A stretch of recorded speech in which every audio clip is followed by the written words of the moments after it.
His life is anything but ordinary, originally from Syria, but now with deep roots in Livonia. One Arab-American priest has become a pillar in the community. He has traveled far and wide, but Sandra Ali shows us he has built something very special here in Metro Detroit. He has 4 children, 9 grandchildren, and he's been serving as a priest for 45 years. Hard to believe Father George left Damascus and came to Wayne County alone with next to nothing except for the clothes in his suitcase. He never imagined he would someday build an entire church community right here in Metro Detroit. So, Father, tell me how you came to this church life. How did this happen? Sandra, all my life was never been my choice.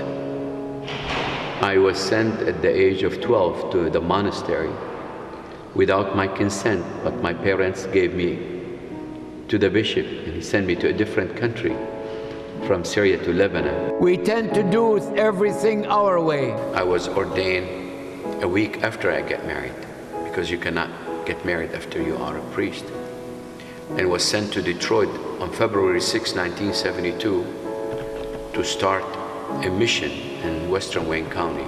And we struggled a lot. Actually, we borrowed money from the people, and we paid everyone because we didn't have any money. We didn't have no land, no house, no church, no home, nothing.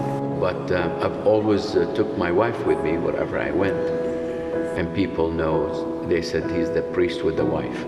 They tell me. This is my favorite icon.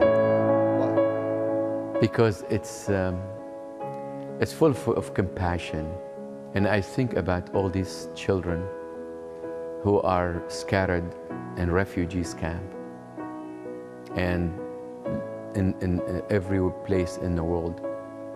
I pray that the Blessed Mother will keep them under her shelter. I don't even know how you begin to wrap your head around everything that's happening in Syria and Aleppo and the horrible images that we're seeing.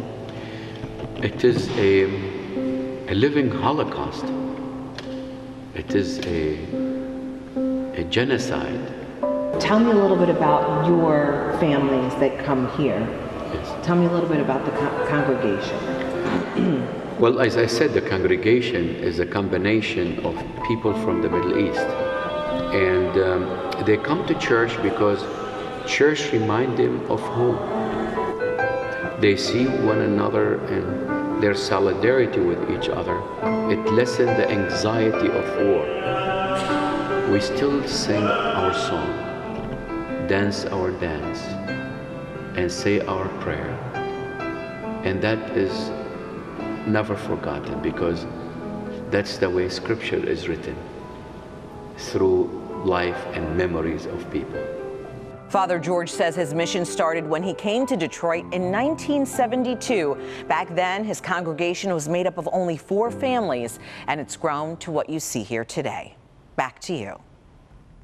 Father Shalhoub is an Antiochian Orthodox priest, and that's a denomination of Christianity where priests are allowed to marry. And if you are wondering, in that church, the congregation does speak Arabic. Interesting piece. Yeah.